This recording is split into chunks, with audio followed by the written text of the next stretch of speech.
sea of sameness, right? And all the ideas, who's on those teams, it kind of looks pretty consistent. And I do not look like that. I do not come from the same culture, the same background, the same identity. And so always I felt like I was trying to shrink into those spaces and to not kind of stir it up. In my 30s, I realized I wasn't fooling anyone, right? Like I'm in those rooms, we're having conversations, and there's like conversations of like classic rock. I don't know why creative advertising men love to talk about classic rock. Being a child of an immigrant, I have no context for this. I'm in these rooms and I'm like, yes, Metallica, no clue. I know what the logo looks like, I can't name you a song, and I just felt always like this fish that didn't fit in. And in my 40s, I really was like, I need to do something about this, right? If I'm feeling these gaps, other people must be feeling these gaps too. And if you never try, you'll never know. And I think the hardest thing was to work up that courage. I wish I had that courage in my 20s. I wish I knew about spaces like this so that I knew that there was the support, other incredible women who are doing this, and that what would be the worst? I think in my head, I was like, oh my gosh, what are people gonna say about me? What are my parents gonna say? What are my peers gonna say if I do something different? If I'm not in that full-time job, if I start an organization, if I do these things that aren't what is right? That intentional plan, what does that look like? And so with Asians in Advertising, the idea started in 2019, and I basically got scared, right? The idea of what are people gonna say if I start organizations for Asians? There isn't anything out there. Does that mean there shouldn't be something out there? I see all the data. Asian American are the least likely to become managers, the least likely, right? 86% of Asian American men feel uncomfortable in the workplace, and that's 80% of Asian American women feel like they fundamentally don't belong at the table. So there's the data that exists, but then there's what I feel, and it feels uncomfortable. And it wasn't until 2020, 2021, the real rhetoric of Asian hate, where I was like, oh my gosh, it's not me in advertising. It's me as a community in America, right? And this idea of like, if I don't try, right, who is? And so, very short, quick story is I just tried. In 2021, just putting up a website, partnering with Jess and Lamb on that, and just being like, let's just throw a webinar together. Maybe some of these one-on-ones like me can get into a room, 20, 25 people would be amazing. And the fact that we put it out there and 650 people signed up. Out the gate, I was like, oh my gosh, me thinking I was alone, I'm clearly not alone. And now we're 3 years out and we're 6,000 plus global. And so this idea is like, if you never try, you'll never know. I love that. I think, especially as women, we'll have that mental barrier. I hate the term imposter syndrome because I feel like if it's for you, it's for you, and we have to really grab a hold of that. And the fact that 600 people showed up, so somebody was waiting. A lot of folks were just waiting. And so if you have that idea, that spark, you never know who's all out there just waiting for you to execute it. So I love it. Sheila. Hi everyone. To give you context, I want to tell you just a little bit about Mirror Digital. We are a digital platform. We help brands connect with diverse audiences. So we have a network of publishers. We have a network of creators across social media platforms, a network of podcasters. So all of this sounds like, oh yeah, got it. But we started doing this 12 years ago. So really, no one thought that people of color were on the web. It's not a joke. And there was no one focused on thinking about how brands could reach people of color on digital platforms or advanced advertising platforms at all. So I didn't just wake up one morning and have this idea and be like, hey, I'm gonna go do this. I was in publishing, and I was at the largest magazine publisher in the world, and the type of work I was doing was digital transformation. That word didn't exist at the time, or that term, but helping think about our brands like Sports Illustrated and InStyle and People, like how do those show up on digital platforms? Like what kind of apps do we build? What kind of digital experiences? What kind of digital touch points? So that was one side of the work I was doing. I was in a corporate strategy role. And then the other side was multicultural. Like, oh, we need to do more stuff for people of color. Oh, okay. So we launched Sports Illustrated Latino, because that was a huge opportunity at the time around soccer, around baseball. We launched a fashion and beauty magazine for women of color. It's like my heart. And then, did work on brands like People in Espanol, but there was never, ever any conversation about what are our products and services for people of color look like on digital platforms. It was just kind of, no one even thought about that intersection. And so I launched Myriad Digital 12 years ago, and it really was a moment in time where I knew I wanted to be digital first, focused on digital products, focused on digital innovation, and the corporate environment I was in wasn't the right place for that. So I decided to go for it. And we started out as a supply side ad network. I don't know if anyone in this room is old enough to remember that term, but we were aggregating at that time bloggers, and then our bloggers, we helped them level up, learn what an IAB ad unit was, put them on their websites, kind of turn them into web publishers, followed on into social media as the social platforms started to rise, and then now really focused on who can launch podcasts, where can we find opportunities in OTT, connected TV, bring those voices there. So it's been building an entire ecosystem. And I just went for it because no one else was doing it, and I felt like it was just so important to support the diverse voices that were not getting support. So on one hand, if the powers that be in our industry don't understand that people of color are on digital platforms, there's no pathway to support them. So our team was really focused on building those pathways, creating those opportunities for monetization for diverse voices, and so groundbreaking, backbreaking work, but just something that I loved and love so much, to see so many of these what started off as micro brands grow and thrive and become large-scale media companies and large-scale media entities. Sheila, you mentioned, was really hard work. And I think a lot of times we'll see the Instagram version of what we're doing, the cute version, but it does come with a lot of challenges, rallying support, rallying funding, and things like that. So I'd love to hear from y'all. What are some challenges that you experienced, and how did you navigate that? Anyone go first? I'll just continue with what, with launching Myriad Digital, I had the background of a traditional venture-backed entrepreneur.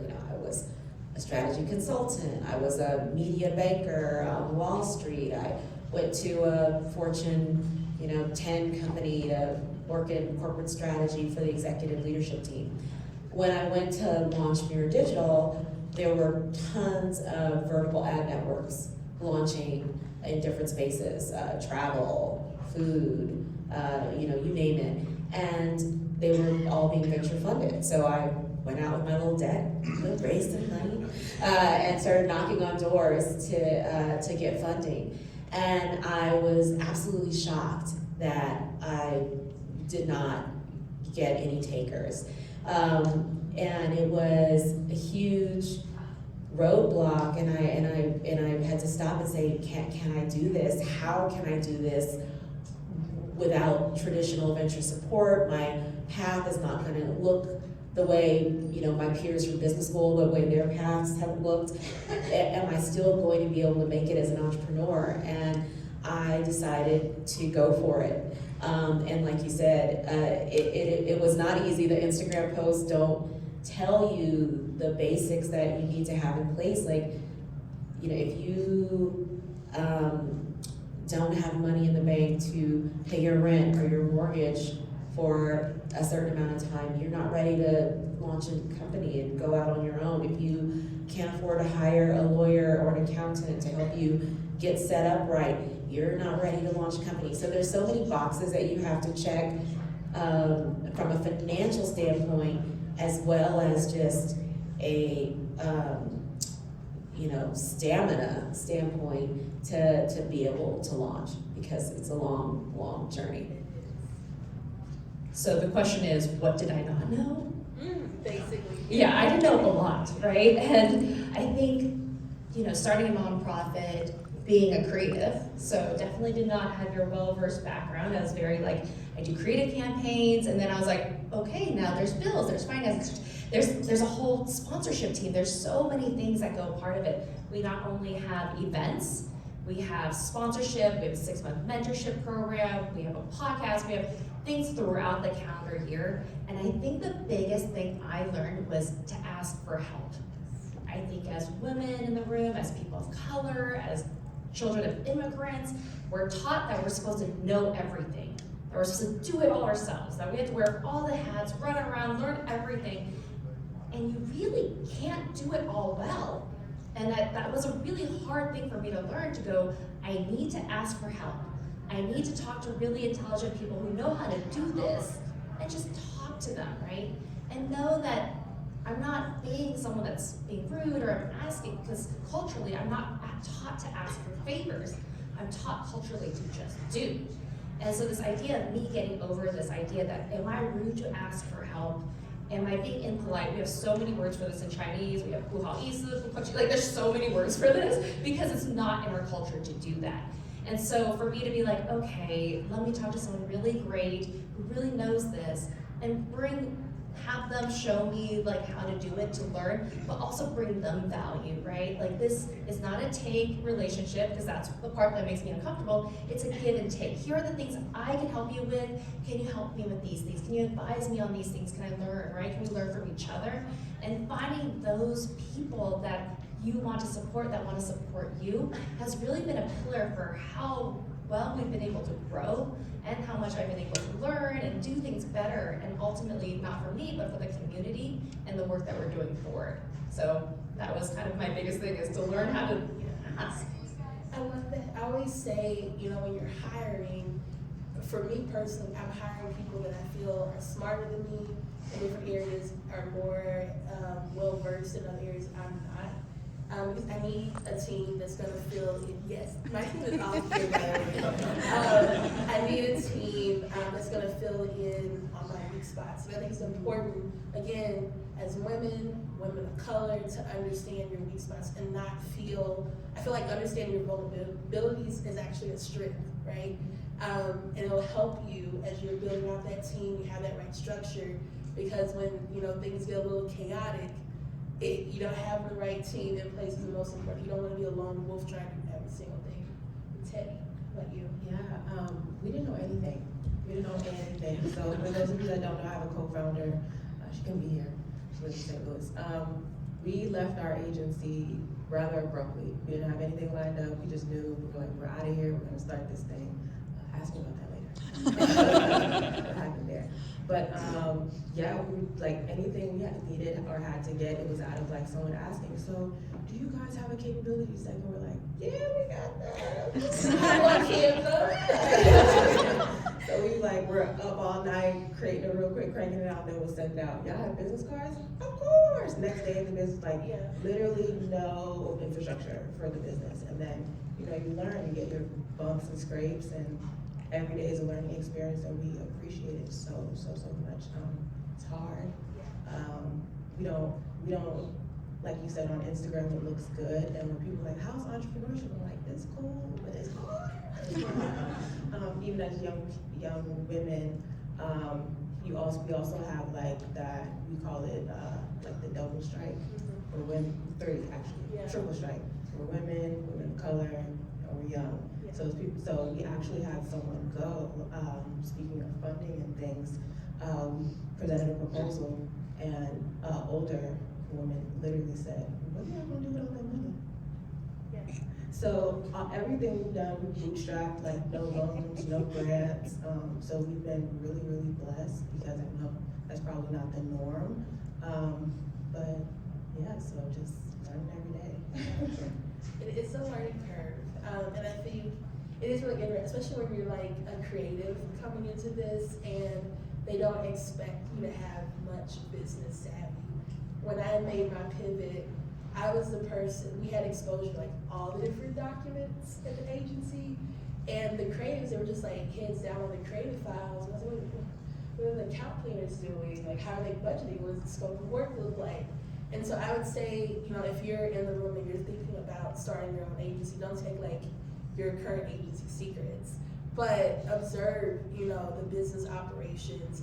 If you're looking and thinking about transitioning out, you know, take that time, like let that be your business school. For me, working in an agency space for a number of years, that was, you know, in a way, my business school, because I just got curious and started asking more questions. So there's a lot of different avenues. It's not like a right or wrong way to go about it, but I just love that I think collectively everyone just didn't really know what to do, but we figured it out. And Teddy, when we were discussing just this panel a few weeks ago, you brought up a term that like our team was sitting with. I think it was like an unexpected mentor. Champion, yes. And so beyond, you know, the team that you're building out that's helping you in your day-to-day, for all of you, you know, what does mentorship look like for you, and how has that impacted how you run your company or your organization?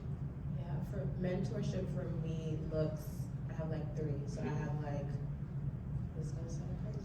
I have mentors that are younger than me. Like kids have like a really great perspective on life. Like they're not tainted by reality. It's just like, you know, they're just like, why can't you? I'm like, yeah, why can't I? Then I have peers that are mentors. I have a group of friends that I call it brain trust. None of us do the same things. One's in legal, one's in HR, one's in finance. Like, but we all give each other career advice based on like our specific expertise. So it's like, let's say someone has a new offer. HR and finance are going to make sure you negotiate and look at your comp package and da-da-da-da. So, you know, we all help each other in a certain way, in that way, and then also looking to those that are more experienced than me. Hopefully I can get a mentor after this. For those that have done it before me, to ask, you know, based on experience, what could this look like, you know?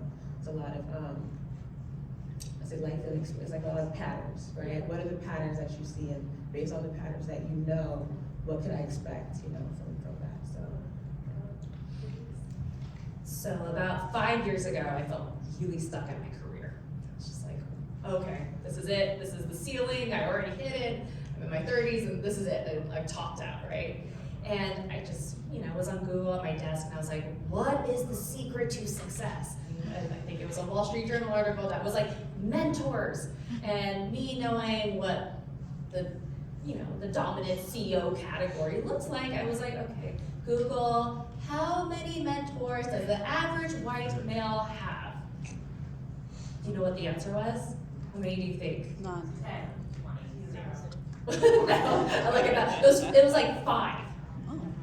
And at this time, you know, I talked about the sea of sameness, I was not your natural mentee person for a manager, because there's so many other people that really relate really well with my manager.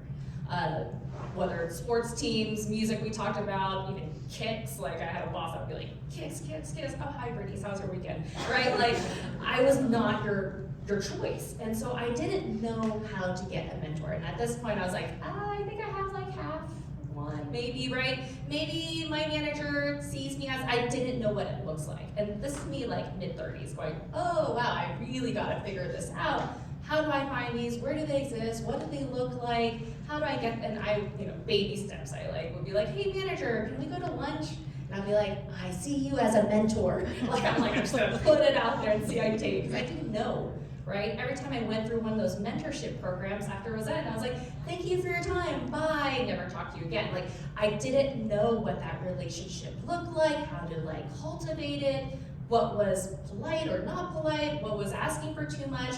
And so this idea of like really exploring how to create a mentorship circle and who were the mentors. And so now I would say I think I have 10 now, right? Like there's so many more people that are in the circle that I trust. And what I realized from learning from really amazing humans is that it's a friendship. That's what it is, right? So if you are in a mentorship program, how do you get to text messaging? How can you be like, I saw this and I just thought of you. This great pizza place, I saw this, all right, I'm just gonna send it to you, right? Because again, yes, they may have that knowledge gap that you don't have, right? Maybe you don't have a skill that they need yet, but that doesn't mean it can't be something else. It can be food, it can be music, it could be a movie, it could just be an article that you think will be helpful for them. It could be you showing up for a talk, writing some notes, tagging them, liking their LinkedIn, whatever that is, that's a relationship. And so, you talked about, that reverse mentoring, right? There's also different types. It's not like you're looking for that one greatest hit person that can be your catch-all for everything, right? My life advice, my work advice, my, everything advice, right? You can find subject matter experts. And so I have a mentor that is amazing at creative. And then I have another one that's really amazing at life. And then I have, my reverse mentees, right? Like I have all these different types of people that I go to for different things when I need them. And recently, Susie Nam spoke about how mentorship doesn't even have to be as formal as a relationship. It could be that one time you get that really great advice and you just use it. It can just be that pops of mentorship too. And so really reframing what mentorship looks like and how you can access it, I think is really wonderful. And then these mentorships, can develop into sponsorship. And so sponsorship is those people that advocate for you. Oh, I saw this job, Teddy, you would be great. I have this client that would be wonderful for you. Let me introduce you, right? It's those people that open doors for you are those sponsorship moments. And for those, you really have to be clear about what you need. I need clients. I need to figure out a business plan. I need, right? So then they can help you close those gaps and help you open those doors. But those relationships are deeper relationships. Those are people who know that you are someone that they want to champion and bring forward. And so I would say, yes, mentorship is like kind of the first door, and then you want to kind of keep furthering those relationships into kind of all these different ways, and really finding those advocates that, you want to have a long-term two-way street with. I have to concur with a lot of what you said in terms of building out mentorships. I would say my strategies for finding mentors look really different in corporate America versus becoming an entrepreneur. So when I was in corporate America, I was very intentional and structured about finding a mentor. I was in predominantly white male environments, and so I didn't think that I was gonna find my best black female buddy and we were gonna be mentor mentee. I just knew that my mentors would have to look different from me in certain ways and that we would find commonalities in other places. And I cast a really wide net. But one strategy that I think is really great that I recommend that everyone uses, when you enter a new organization, have your manager put together a list of the 20, 25, 50, depending on how large your organization is, people that you should go to coffee with. And now in the world of Zoom, it can be virtual coffees or real life, so depending on where they are across the country or across the globe. But she put together a hit list of 100 people for me to have coffee with when I first came to the organization. And going through, I met people in all different departments, all different stages of their career path, people from different backgrounds. And through that exploration, I got familiar with what lots of different folks did. I stayed in touch with people, and some of those relationships naturally evolved into mentor-mentee relationships. And it really was based on being of service. So what could I do that would be helpful to them? So I worked in the executive support. So I might have a piece of research that could be interesting that they might not have seen yet. Access to events, or there were myriad different ways. I was younger than a lot of the people who were on my team, so I might know the hot new club to go to. So it's just like there's just like different exchanging information, exchanging ways to be relevant that help build those relationships and help keep those mentorships and mentor-mentee relationships strong. Moving outside of corporate America has to be a lot more intentional. So I would go to networking events, and that someone was speaking that could be of interest or that I was excited to meet, and I would pit dive. So like literally their speech was over, I was in front of them, like telling them my story, what I was doing and why it was exciting, and then I would invite them to coffee or to lunch or something. And so people will say yes to a free lunch.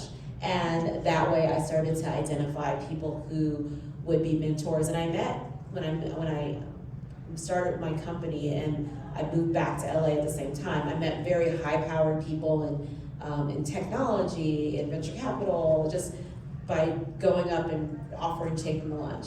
And some of those people still I'm in contact with. They continue to mentor me, and it's a great way to continue to build relationships. Can I add one more thing here? You all are qualified to be mentors. Every single one of you in this room. I know that sometimes we don't feel like we're enough. We're not there yet, we're not at this position, I'm not a C title, I'm not a founder, I'm not, and we give ourselves a list of excuses why we're not qualified to teach. We are all in this room, so much more to give, right? If you are a college student, there's a high school student. If you're, fresh out of school, there's a college student, right? You're 5 years in, right? Like 10 years in, whatever that is behind you, you have something to give. And I say this because I once had a boss that I was like, you need to talk, or you need a mentor, and he was like, I'm not there yet. And I was like, you are the most senior executive person that looks like me, you have to speak. And he was like, I'm not there. And that really made an impression on me about how, sometimes as women, as people of color, we don't feel like we're enough. Yeah. We're not there, we're not smart enough, we're not everything enough, and we don't feel like we can. And the only way to lift our community, to grow other, great businesses, is if we all reach back and pull forward. So I want to just leave with that with mentorships. Please be a mentor. You all are really qualified. So you've got the idea, you've executed the idea, you have a team, you have this full support system in place. Let's talk a little bit about what operations looks like for all of y'all in your respective spaces, especially in this landscape right now. There's a huge attack on DEI happening. All of your work rests in that space in some capacity. And then we're seeing, some companies dial back on their commitments in terms of, if they had a supplier diversity goal, they're dialing back on it. In this current landscape right now, and then we just had this really mind-blowing presentation around AI, and I'm just like, I'm still sitting with my feelings about it. How are you navigating the landscape right now and the work that you do? Sheila, I feel like you, with media and the ever-changing landscape right now, you probably have a big perspective on it. Well, the first thing I would say is that supplier diversity, we all have to think about it no matter where we sit in an organization. Always asking the question, do we have an inclusive list of suppliers that are available for anything your company is purchasing? Because a lot of people, if they're not diverse, don't immediately think about it. And then when you bring it up, a lot of times they're like, oh, yeah, never. They work with people they've always worked with. There's pattern, there's routine. So it really does require a conversation, and it doesn't have to be uncomfortable. It could just be like, hey, I know we always work with Bob, but how about thinking about spreading the work out between Bob and Jill and Kelly and whomever else, to give other people a shot and just try some new perspectives and new approach. I can't tell you how important it is for everyone to feel like that's a part of what they need to do to help everyone have a seat at the table. Now, back to your point about DEI headwinds, it's real. It's real. Building Mirror, I was one of the very first in this space. I was, kind of an innovator, creating the roadmap, creating the blueprint. I have had white men come and launch the exact same business after me, get massive funding, and be able to leapfrog me. Same thing for black men. And so I'm now in a position where other companies have come in and they have much more scale than I do, because I've had to, every dollar I've invested in my company, I've had to earn it. And that's not typically the case for businesses in this space. So in an environment where the pot of money is shrinking, there's a greater number of competitors, we have to think about everyone advocating for supplier diversity, one, and we also have to think about how do you expand the pie. So everyone doesn't have to be in a multicultural bucket. The multicultural market is the new general market. I talk to my clients all the time. People of color are 40%, over 40% of the US population. Everyone's like, oh, you work in a great niche. I'm like, no, it's 40% of the US population. It's not a niche. And if you look at Gen Z and Gen Alpha, people of color are the majority. And it will be a collective that is a beautiful mosaic. Yeah, so we have to prepare ourselves for that and understand that the expertise that we all bring to the table is going to be what helps businesses win with this new majority. And it's not going to have to be you or me. Like, we can work together and expand the pie for all of us.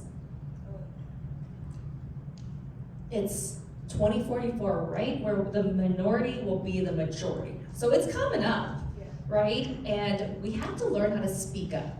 80% of employees would rather avoid a difficult conversation than to have one.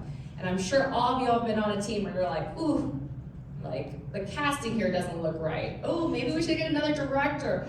Oh, like what are you, like, right? But then we're like, oh, we probably shouldn't say anything because everyone else is okay with it. I remember being put on a last minute, like, okay, let's see what you can bring to this table. It was for women's sports. I went to the Zoom call. I was supposed to go to the client meeting. I'm just here to like drop in ideas last minute. And it was all men. And I was like, this is for women's sports. And I remember the creative ideas that were being shown. It was mansplaining. And I was like, whoa, like, no. And everyone's like, this idea's great. We're teaching women. And I was like, you're teaching women who are, and I was like, whoa. And I had to be like, you need to bring women onto this team. Of course, I didn't say it like on the call. Everyone was really having this like hooray together moment. But I definitely messaged like 3 people separately, like, oh, we gotta look at this team. You gotta bring people to the meeting. Like, basically saying you're gonna show up with egg on your face if you don't like fix this.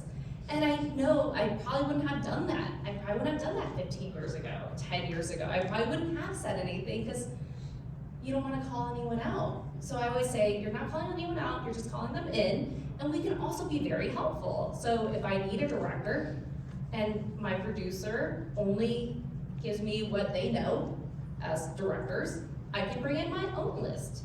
If my hiring person is like, oh, these are the candidates you are gonna interview, and I'm like, I have some suggestions, like, right? So I really push on us to like push on others to try harder and just try to source these talent where we can. Bring diverse suppliers to the table, bring diverse directors, bring diverse voices.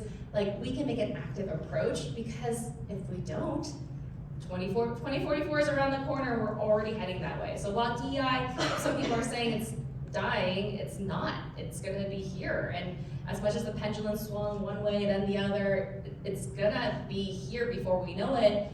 And being in this industry, we can't be behind.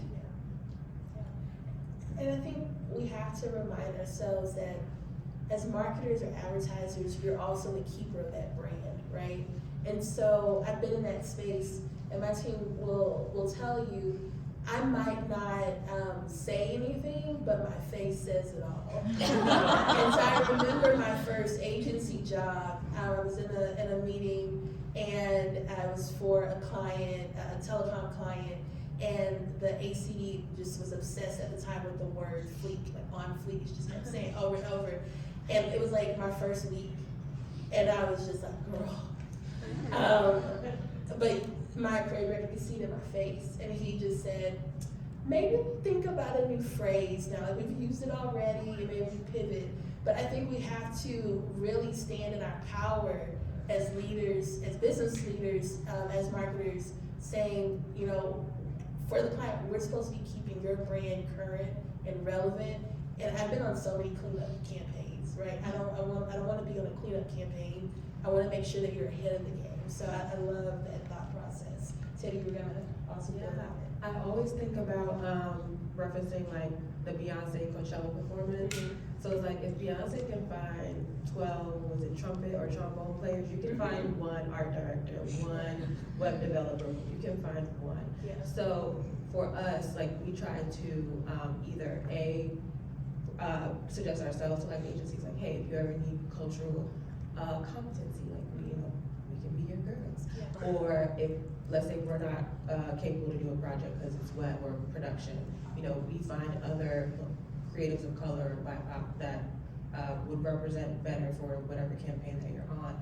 So just keeping a roster of friends, or finding people whose work that I love or adore, and be like, hey, wanna have a coffee? And then, we're forming like an Avengers style situation. Do you wanna be on the spreadsheet? Like if anything comes up. And for the most part, it's been really well received. And we've been, suggested for jobs, and we've suggested other people for jobs. So it's just like having that community, like insulated community. Collaboration. Collaboration, Yeah. right. So, you're a diverse supplier. You want to say something? Yeah. As a diverse supplier, how do you incorporate supplier diversity within your business? I feel like you kind of touched on it. I'd love for you, Brittany, to just talk. So we attended Breaking Barriers, the official Breaking Barriers conference with Agents in Advertising. And what I was just like in awe of was the vendors that you engaged for the conference. Can you just talk a little bit about that? And Sheila, I'd also love to hear more about how you incorporate supplier diversity in your business too. Well, first, shout out to not being, I think a lot of times we're taught scarcity because we've been the only one. And so this idea of like, not sharing, I love the fact that you're sharing, right? Abundance, going into abundance mindset of, oh, I can bring in a friend for that, let me help you with that, right? This idea that, maybe it's not my agency, maybe it's another agency, right? Like this idea of sharing, I love. And I think that really goes for the vendors that we use. We were very mindful about, so we had a summit in person in Los Angeles. It was our first in person. It was called Breaking Barriers. It was on May 3rd, and it was our first time in person. And I am so amazed by this conference, and I'm like, wow, I can't believe they put this together every year, because it was really hard. And we were really mindful of who we're bringing in, because we definitely want to support our community and make sure they get the visibility they need. And so that was everything from our speakers. We have incredible volunteers that worked through partnerships. So we have about 26 AAHPI owned brands. So the food you ate, the coffee you drank, everything should have that touch. And then also our videographer, our camera, like everything, we're very intentional in finding the person to bring to the table. And so they also get that, knowing that it should feel like, that we weren't, we were doing that extra effort, that due diligence for that, so that people felt the warmth and that community feeling was really important for us.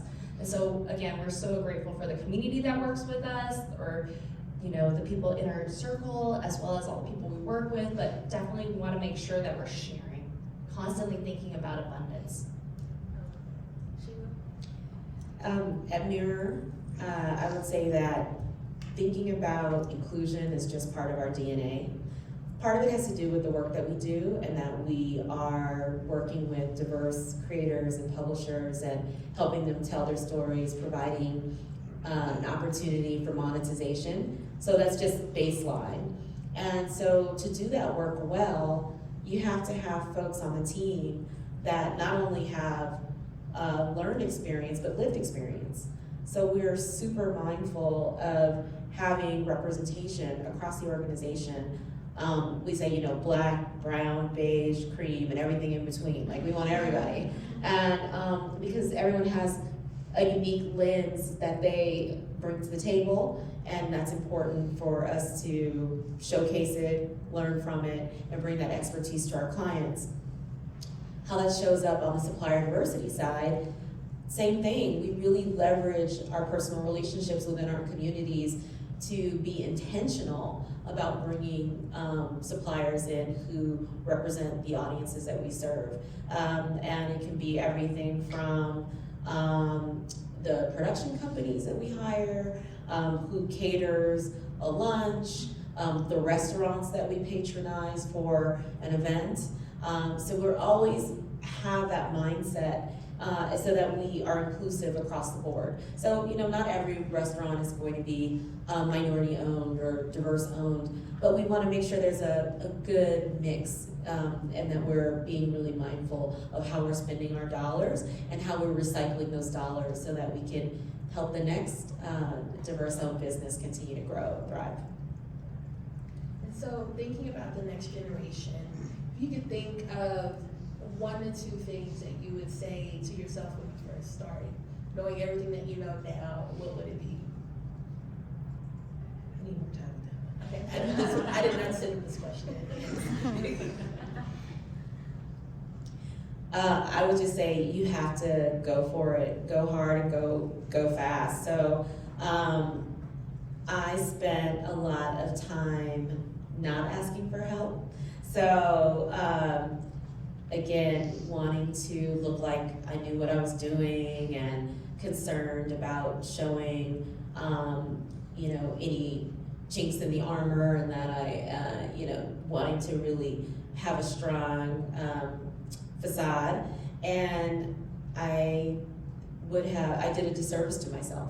So being more open, more vulnerable, more real, I feel like I talk to young founders now, and they're like, here's all of it. And I never felt that kind of safe space to really unload, and you need those moments where you can be vulnerable, where you can open up so that you can recharge, and then you can get someone to really help you wrestle with whatever it is that's bringing you angst. So that's something that I wish I had done better.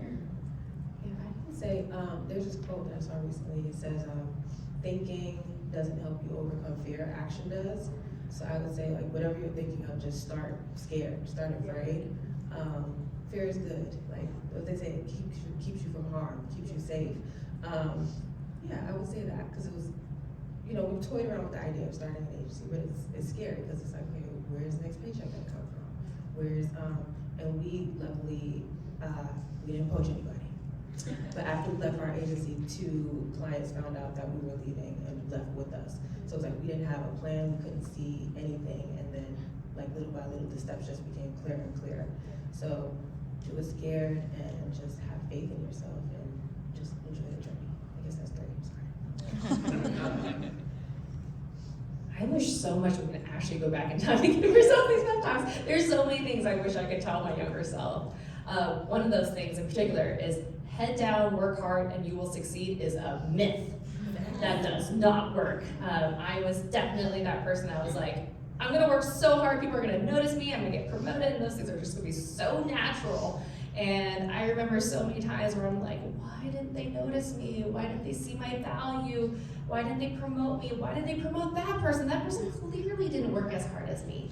And I remember seeing even hearing happy hour in the cafeteria, and I'm like, no, I'm a good worker, I'm at my desk. And I did all these things to feel like I'm proving myself, right? I had success metrics. And I didn't realize how much of the soft skills really did matter. Me just doing my hard work at my desk, turning it in, not taking credit for it, not voicing my place on the team made me very overlooked. And there's a great article from Dave Liu from Hyphen Capital and talked about how, at least as an Asian American, our community is seen as workhorses and not racehorses. And I just thought that was such a great analogy to what I was feeling, because I got the busy work, I got the non-promotable work. I was such the easy person for my project manager to go up to and be like, hey, I have to do all these like resizes, and they knew I would not say no, because nothing was beneath me. I'm a team player, I want to do the best for our team. And I didn't realize till way later that the people I managed actually said no first. And what happens? They're freed up for the good stuff. the promotable stuff, the stuff that you want to bring to your review. I did not. I had resizes, right? And so this idea of how are we saying no, those boundaries we're giving ourselves, like, yes, we're being a team player, total people pleaser, but it could actually be hurting our career in the long run, was a big moment of aha to me. Like, put down the computer, go to the cafeteria. You're an introvert, but that's okay, we're gonna make this work, and they need to see your face. They need to know what I did on that project, what part of it was mine, right? Yes, we can be like, give credit where it deserves, but also give credit to yourself. And so, yes, it could be, we did this, we did that, this person did this, but I also did this. And not letting other people present our work. I know a lot of times as creatives, they're like, oh, you're really good at doing the creatives, you're probably not as great at speaking. And I was like, no, I need to present my slides where they're never gonna know I did it. And that was such a moment of like taking ownership of that really changed what my career looked like moving forward. And that really hit home for me, because that was this same first agency job.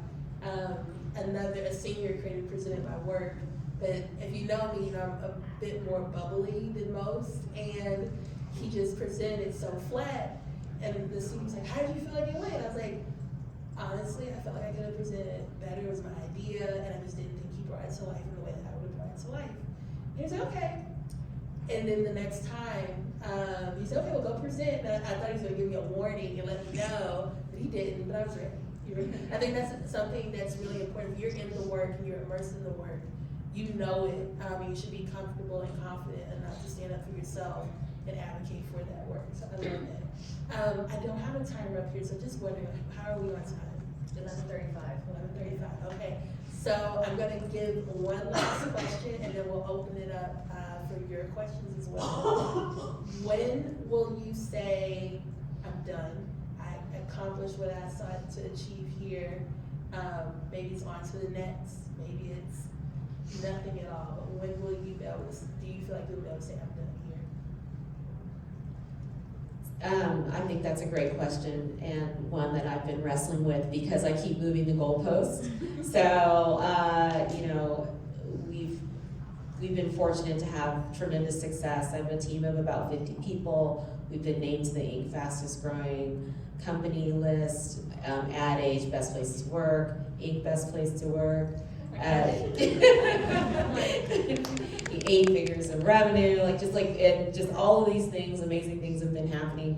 And as we scale, I just keep thinking there's more to be done. You know, I think that our company does a really great job of opening the door to the innovation economy for young people of color. And our team is super diverse in lots of different ways. You know, some people didn't go to college. Some people, they're career shifters from different industries, and we help people find a path and thrive. And so I just think that part of my work is definitely the results we deliver for our clients, because we have to deliver those results. But a lot of the work that we also do is about helping amplify diverse voices and helping really grow the workforce of tomorrow, which is going to look you know, like the world around us. It's funny, I've never thought about that. I was like, what is the end? Like, I don't, honestly, I think I'll just find another space or gap that needs to be filled. Yeah. And so, for those who know me in this room, I also teach, I also have a book, I find different things that I felt like there was a gap or a need, and I fill it.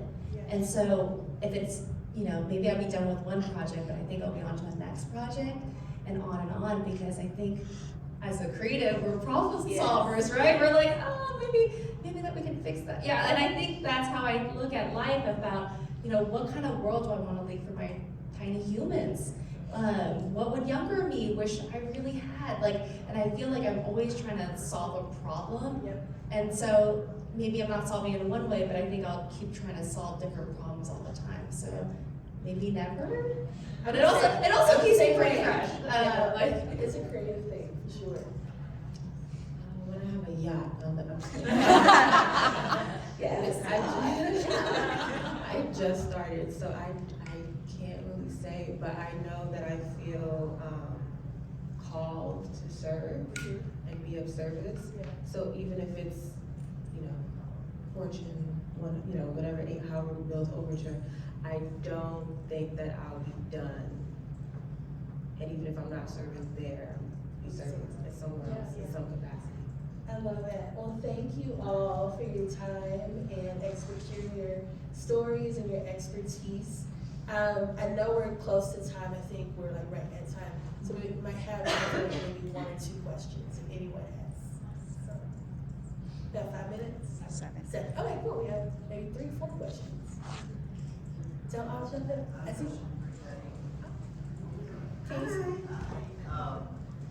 So, I'm hoping you'll give the right answer to this, but I'm doubting you will. Do you think your company, you said you left just due to microaggressions, do you think your company learned anything from you guys taking off and leaving? Please tell me they did. We're being recorded. I'm just gonna say, when we left, the company was 50% BIPOC. Now it's 10%. So that's all I'm gonna say. So they did not. They did not. They said it, but yeah, no, I don't believe so. Any other questions? Do you feel like you've had to make sacrifices in your personal life to get where you are today? Like, I feel like that's something we don't really talk about is being a woman, being a partner, being a mom, and just, I guess, speaking on navigating that a little bit. Yeah, I'll take that one too. So yeah, luckily I have great partners in life. I consider Sharice, my co-founder, one of my life partners, in addition to my husband. And our families are very ingrained in the success of Overture. So if we're at a panel, if we're at a conference, or we have a client visit, grandmas are picking up shifts, aunts, uncles, everyone is involved, because they're like, we see the vision, we know this is gonna be, like, it's a community effort. So we have a great, at-home support system. I have 2 kids. I have a 3-year-old and a 5-year-old. So they're still kind of young, and I don't know who figured out the school system. Like the fact that they have to go to school when you have to go to work, and they get out of school before you get out of work. Like the fact that I have to tell my work that I have to go pick up my kids. Like none of it makes sense because our advertising hours are expansive, and so I had to figure out the boundaries thing, right? When I was like, I am off this weekend. I had to learn that no is a full sentence, right? That's a sentence. I was that person that'd be like, I'm busy this weekend because verbal vomit, like I'm blah, blah, blah, blah, blah, blah. And I was just like, and they'd be like, well, can you just find time there? Can you just bring your laptop? And I realized if I say I am out for vacation, I don't have to say why, and I stop talking. And that really changed things for me, because then there wasn't like, oh, but you can fit it in. And so that has been really important, the boundaries thing. The other things is there's glass balls and rubber balls. And work felt like a glass ball for a lot of my life, but it's not, right? Family is, friends are, these priorities, and just knowing which ones are which really helped just go, okay. Like, I remember I was like slacking when I was in the hospital with my second one giving birth, like, I might have this meeting, I might be on this call, don't cancel it yet. And I'm like, what was I thinking? And I was like, this idea of like, no one cares, right? This project will survive, it will go to someone else. Like, there was this idea that so many of, like everything in my life was a glass ball, but it's not. And I think starting to reframe that and knowing that every day is not gonna be perfect. And there's a lot of things you don't know, especially with kids, because they keep changing. It's like one day they sleep, one day they don't. Like they keep like every day is like a new battle, I would say, with children. And so letting go of that perfection, giving yourself that grace that it's not gonna be perfect, we're gonna figure this out, and just like being really real with that has been really like helpful for me. Because I used to I think a lot of us used to hide our kids. Like, I remember when we first got on Zoom and my kid would come on, I'm like pushing them out. And now I'm just like, oh, come sit on my lap. Let's normalize this. Because women in the workplace was really weird, right? Mothers in the workplace is super weird. Like, I didn't even tell people I was pregnant until I was obviously showing, because I was like, maybe this isn't gonna happen. Like, I was in denial because I never saw a pregnant creative woman. I didn't know women who had kids because they never showed their kids. And so really normalizing this for other women is also really important to be, and you know, to all parents. Normalizing kids for all parents, I think, is really important, and that it's not easy, that there is struggles. I remember Tiffany Rolfe, which is the global CCO of RGA, she actually just filmed a day, like this is during the lockdown, and it was like, she just had her camera on, she just like sped it up, and you're like, whoa, she has kids, she's balancing, she's juggling, and it's not easy. And there was a bit of me, it's like, oh, celebrities are just like us. And I gave myself so much grace. So normalizing that for others, I think, is important. Well, for me, I'm the boss, right? So I'm not accountable to anyone except my clients and my team.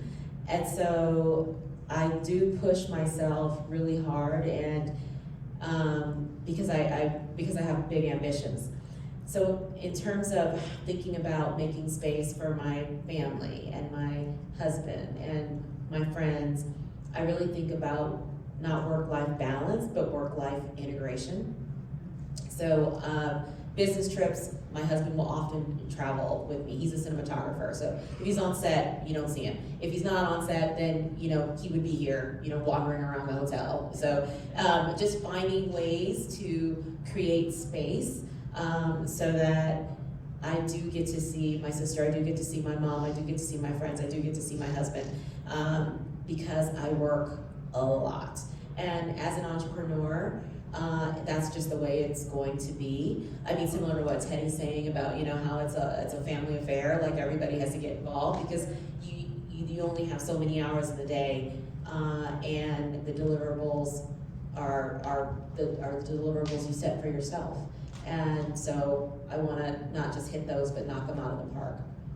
I wanna just add one thing. I actually took my kids on a client visit one time. We got a museum client. I was like, oh, this is fun, you should go.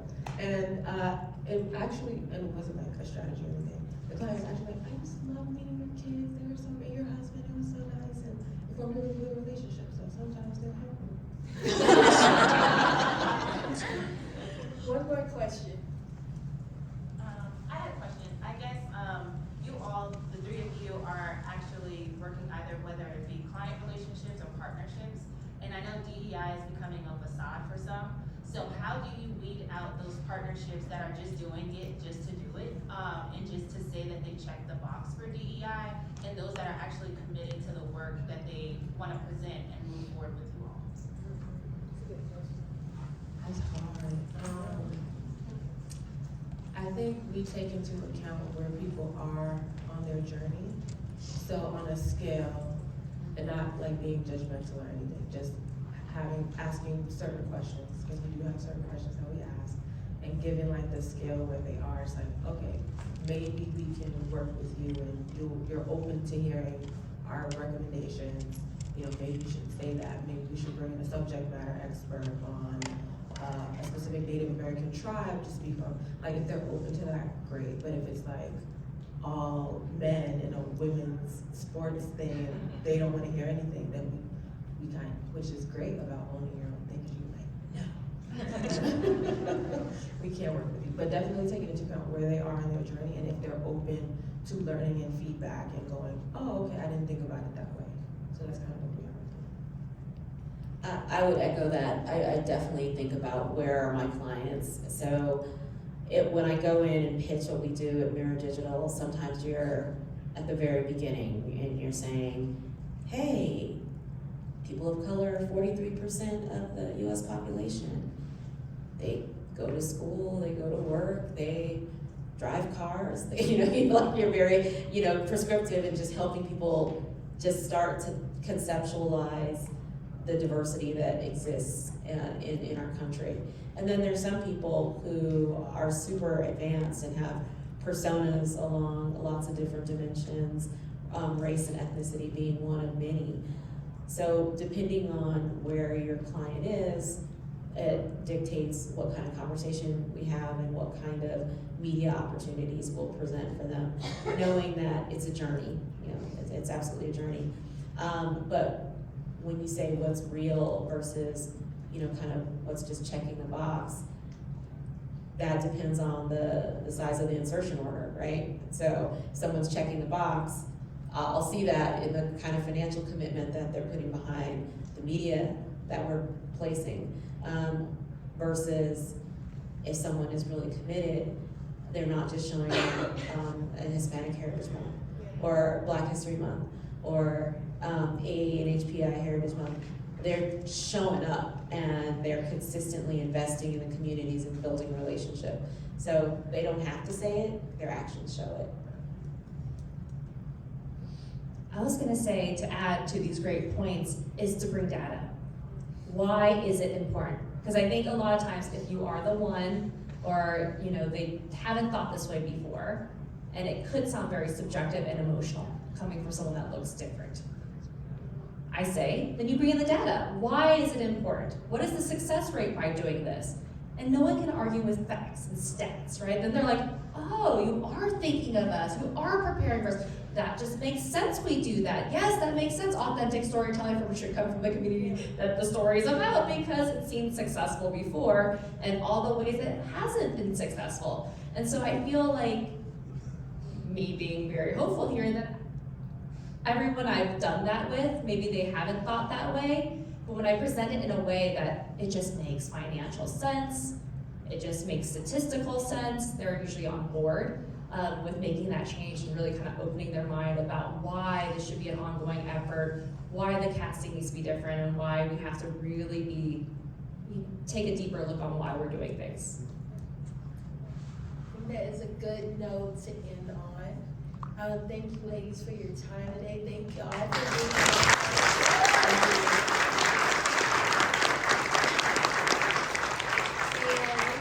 And if you're hungry, in a little bit at the Mosaic Center team will also see you at lunch for our Mosaic 10 panel conversation. So we hope to see you there. Thank you. Thank you, Candace. Thank you, Candace.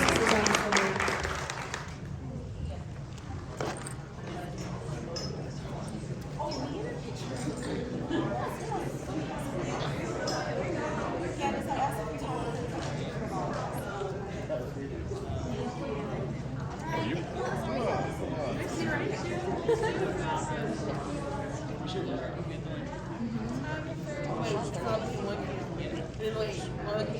He's professional. Thank you. Can we do one like vertical? Yeah. Stories? Yeah. God damn. I'm sorry. Yes. You did. I think you know how to manage. You sure you're okay? Yeah, it's scared me more than anything.